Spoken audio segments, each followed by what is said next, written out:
I have some very sad news for all of you, for all of our fellow citizens. Martin Luther King was shot and was killed tonight in Memphis.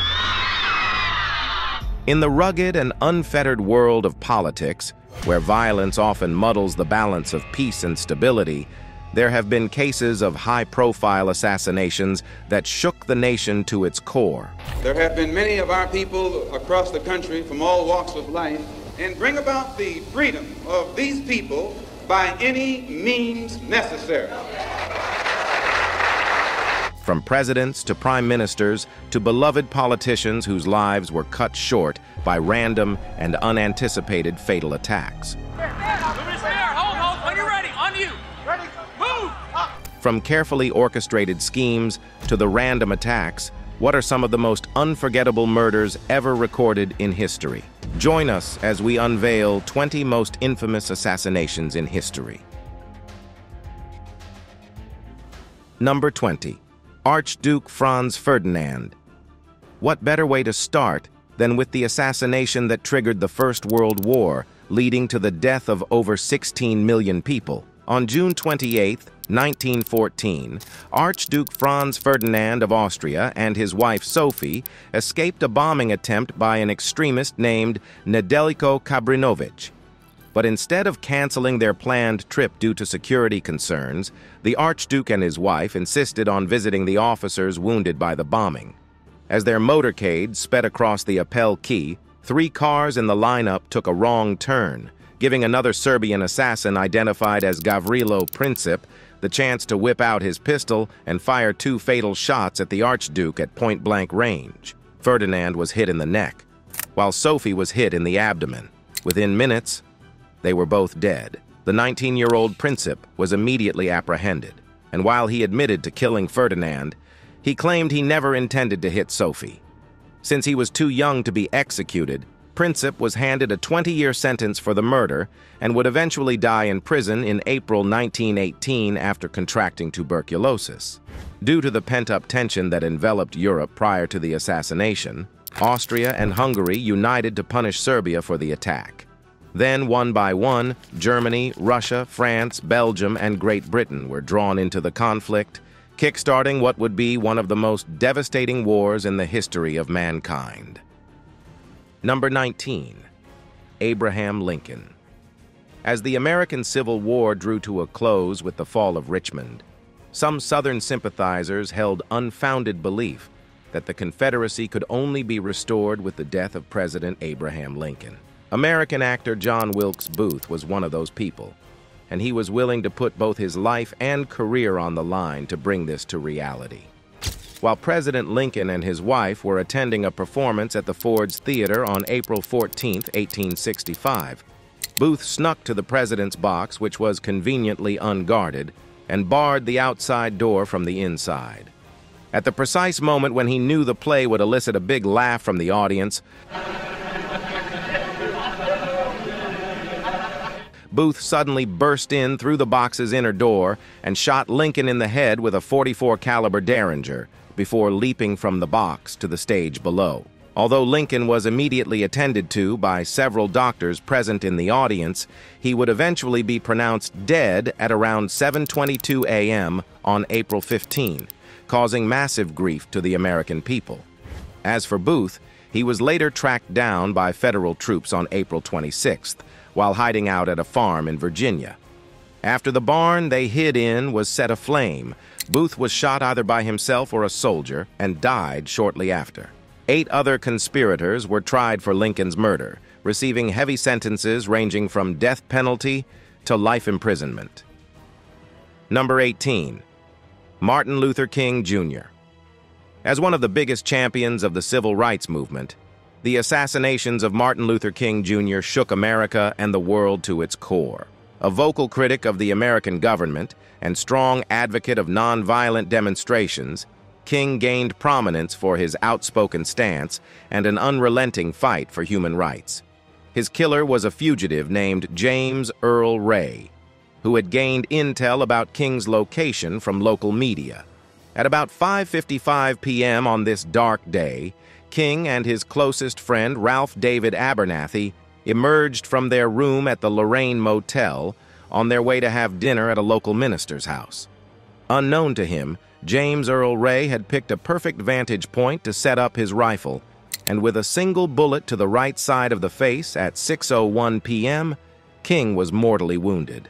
Despite efforts by Abernathy and an undercover Memphis police officer to stop the bleeding, and the emergency surgery at St. Joseph Hospital, Martin Luther King Jr. succumbed to his injuries at 7:05 p.m. For a nation that was already divided along many lines, news of King's assassination was the final straw that broke the camel's back.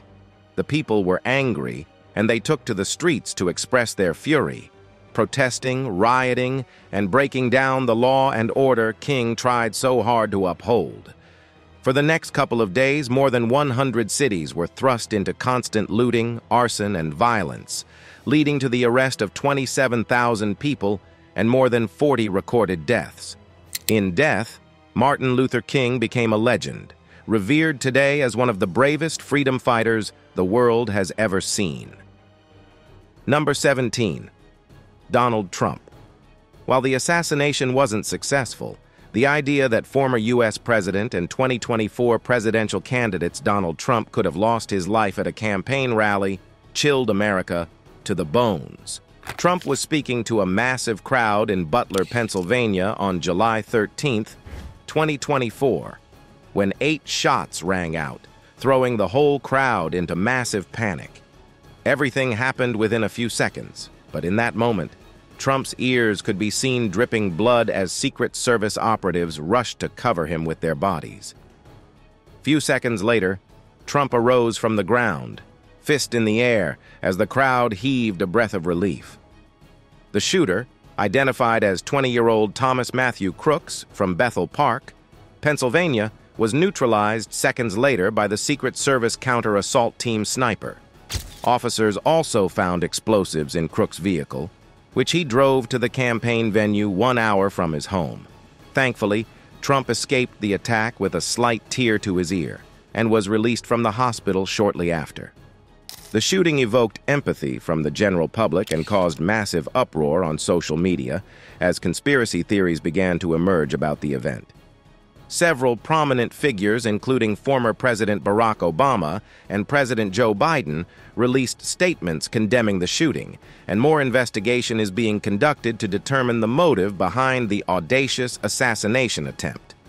Unfortunately, while Trump wasn't fatally wounded, a man named Corey Comparatore lost his life after being hit by a bullet as he dove on his family to protect them.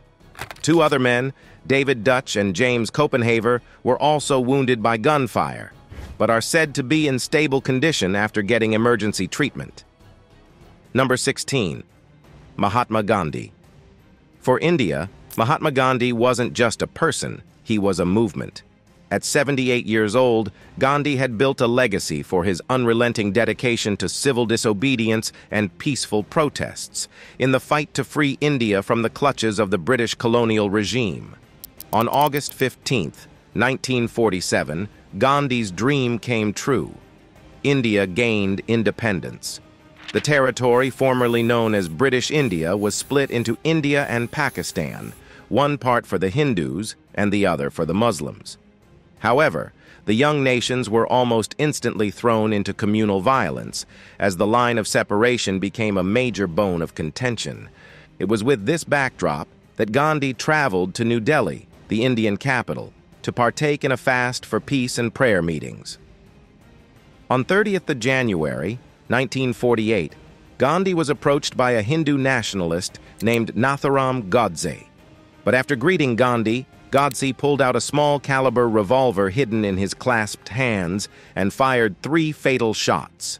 Gandhi was hit in the upper thigh, abdomen, and forehead. He was immediately carried back into Birla House, where he was staying, and placed on a couch, where he took his last breath while resting his head in the lap of his granddaughter, Mani. His last words were, "Oh God, oh God." Number 15. John Lennon. Although he wasn't a politician, John Lennon's assassination sent shockwaves through America and beyond, a dark and gloomy story of hate, obsession, and the dangers of fan love. The 40-year-old Lennon was a foreman for the Beatles, one of America's most iconic rock bands, and although he gained millions of adoring fans, some took their love to an obsessive level. One such person was Mark David Chapman, who would eventually be known as the man who killed John Lennon. On December 8, 1980, 25-year-old Chapman approached John Lennon for an autograph, which he calmly obliged.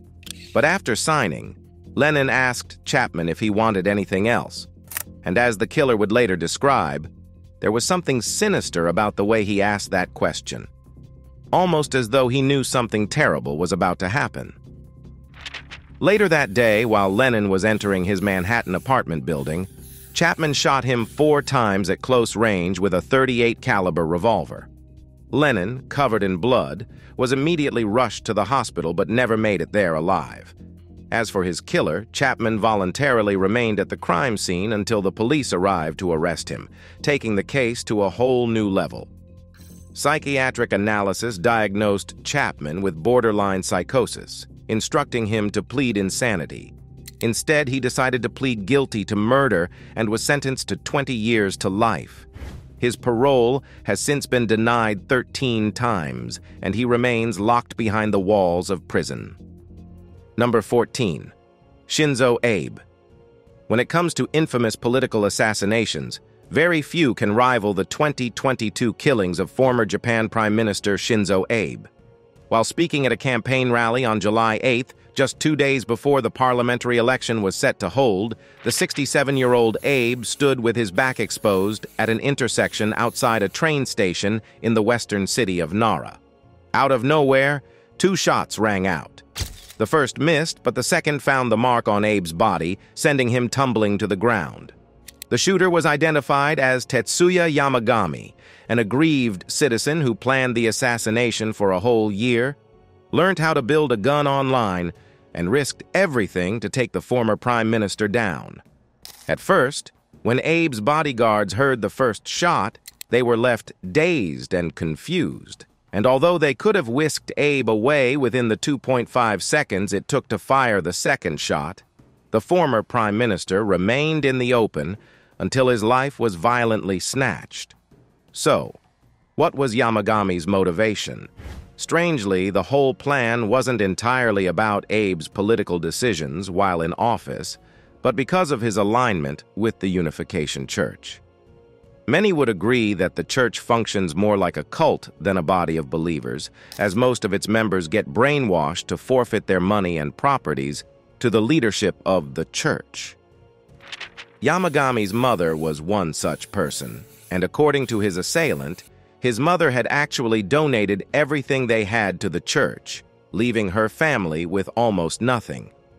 This killing was his angry response to Abe's unwavering support from the church, but for Japan, it was the end of an era. Number 13. Rafik Hariri. Emerging from a civil war that stretched from 1975 to 1990, Lebanon welcomed a new leader named Rafik Hariri in 1992. His reign, which ended in 1998, was rife with controversies, and not surprisingly, he made tons of enemies on the way. As a close friend of Jacques Chirac, the late French president, Hariri was famed for his international contacts and links with Saudi Arabia, and a vital figure in the post-war Syrian-dominated era of Lebanon. His assassination, however, came much later on Valentine's Day in 2005. As Hariri got into his car after paying a visit to the Café de l'Étoile, his motorcade passed along a seafront corniche where a trunk bomb had been prepared for him. Within a few blinding seconds, a huge explosion erupted from the truck, ripping open the facades of the surrounding buildings. In total, 21 people were killed, Hariri included. This includes bodyguards, pedestrians, as well as the former economy minister, Basil Flehian. Number 12. King Birendra of Nepal.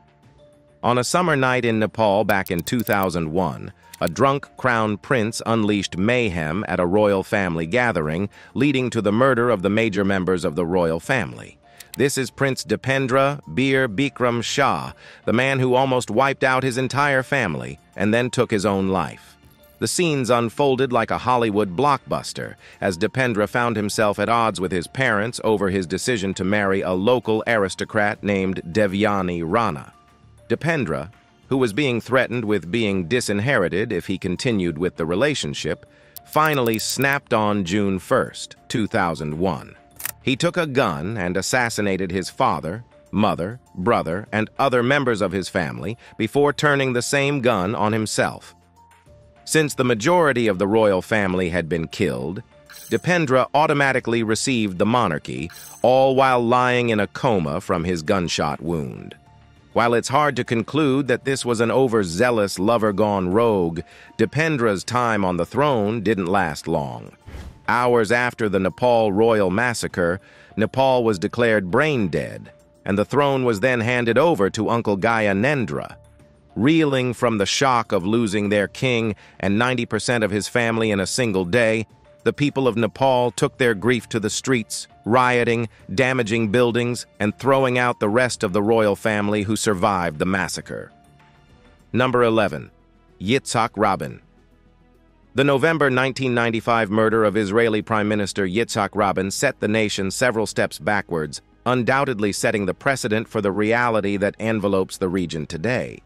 The 73-year-old Rabin was known in his day as the Israeli Nixon, thanks to his anti-communism ideologies.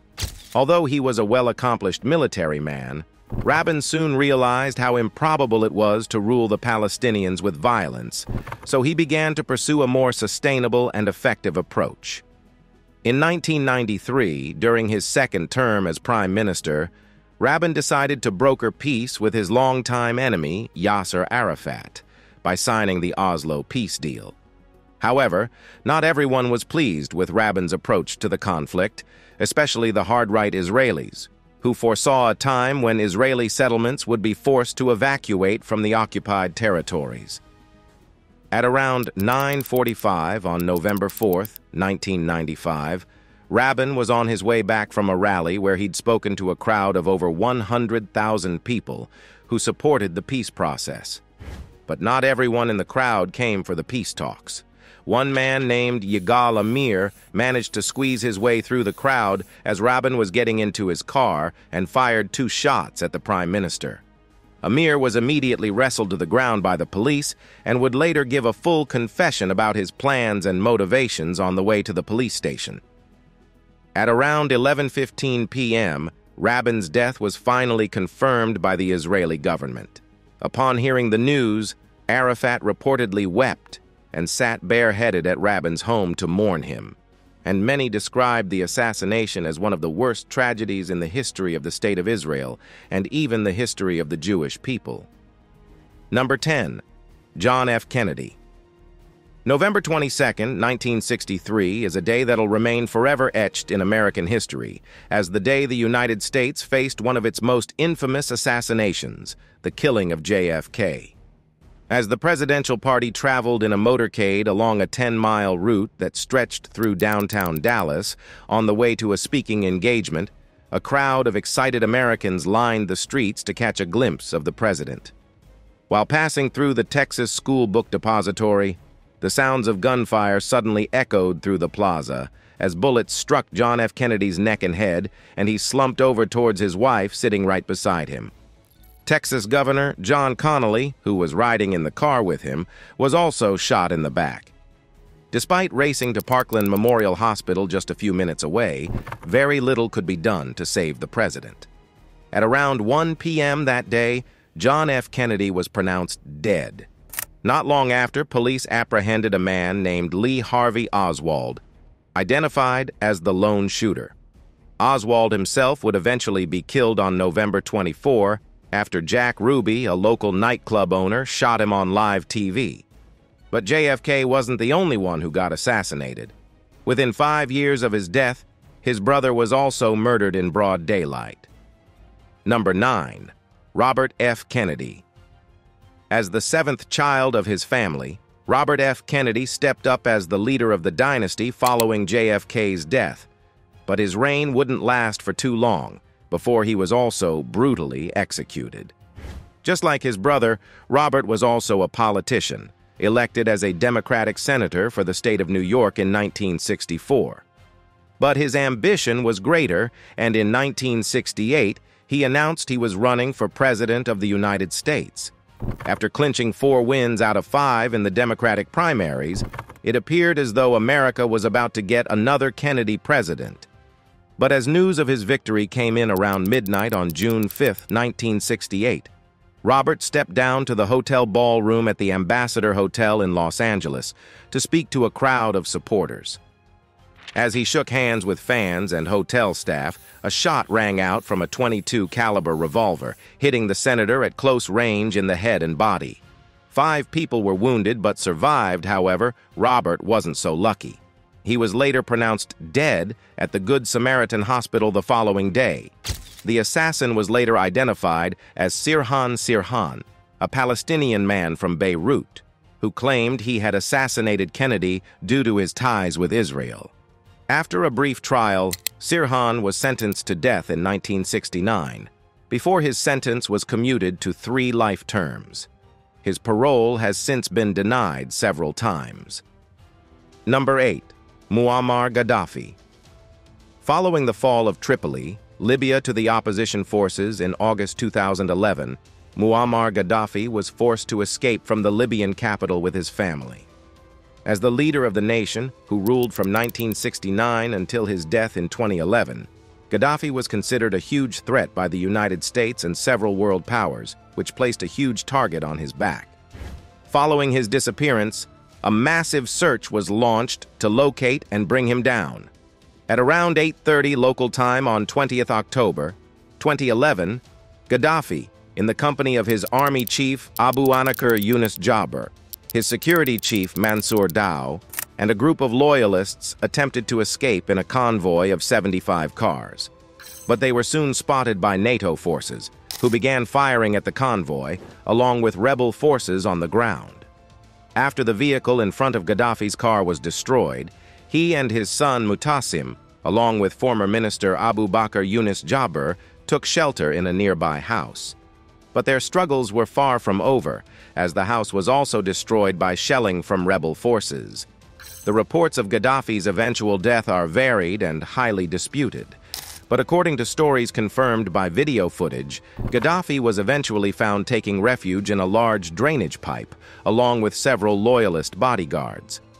After gunfire from the NTC rebel fighters hit him in the leg and back, he was forced to come out of hiding as the rebels shouted his name. One video of his arrest showed him lying on the hood of a car held by rebel fighters. Some say he was publicly disgraced and then shot in the head by the forces. Others say the rebel convoy got caught in the crossfire between the attackers and Gaddafi loyalists.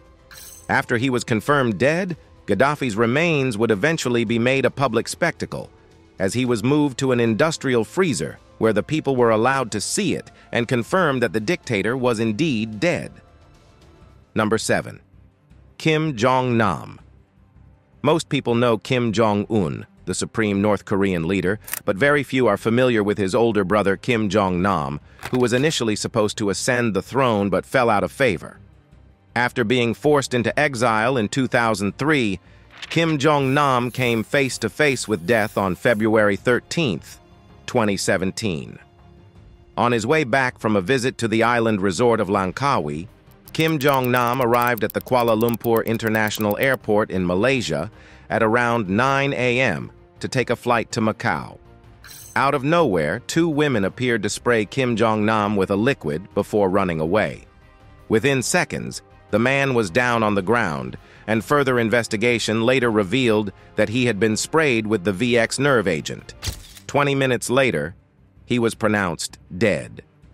The 2 women were later identified as Siti Aisyah from Indonesia and Doan Thi Huong from Vietnam. Both were initially charged with murder, but the charges were later dropped after revealing that they had been approached by an unknown person who asked them to play a harmless prank on Kim Jong-nam. Some say his assassination was ordered from the upper echelons of the North Korean government, but nothing remains solidly proven till today. Number 6. Julius Caesar. Considered to be the most historically significant assassination ever recorded, the death of Julius Caesar remains etched in the books of time. On March 15, 44 BC, Julius Caesar was stabbed to death in Roma, Italy. While serving as the leader of the Roman Republic, who helped expand the Republic to include parts of what is now known as Spain, France, Germany, Switzerland, and Belgium, Caesar established himself as a charismatic leader, loved by many, and hated by many too. However, this popularity and arrogance triggered many members of the Senate. After he attained the status of dictator for life in 44 BC, about 60 political leaders decided to strike him down. While speaking at the meeting of the Senate on March 15th, the whole place erupted in a massive frenzy as they began stabbing him from all angles. He reportedly suffered 22 stab wounds, which took his life. However, the senators didn't get the public reaction they had hoped for. Instead of being loved by the people, they became loathed by the public, who heavily criticized them for killing their beloved leader.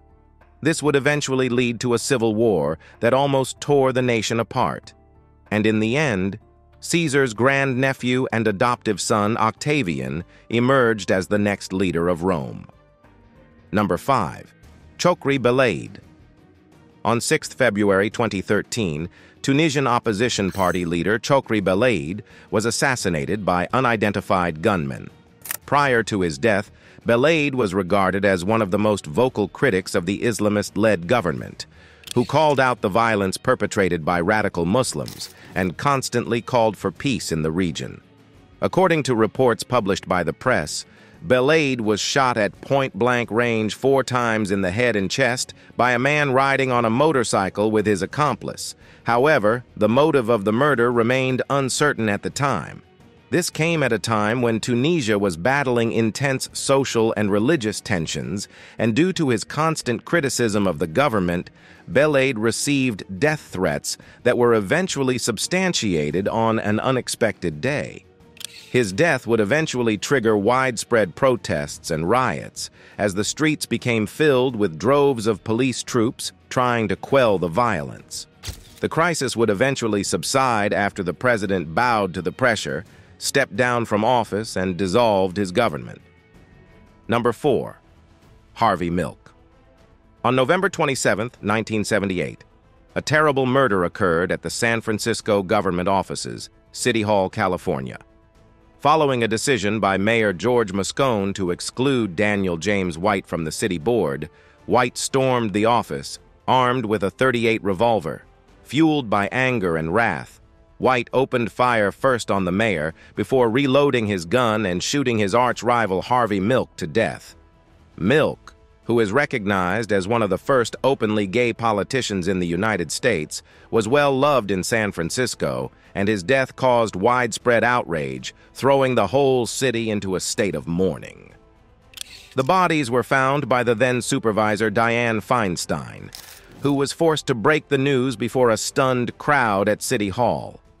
In his defense, though, White pleaded a diminished capacity defense, claiming that his consumption of copious amounts of junk food, coupled with the stress of losing his job, caused him to spiral and fall into depression. While he wasn't totally exonerated for the murders, his charge was dropped to a lesser offense of voluntary manslaughter.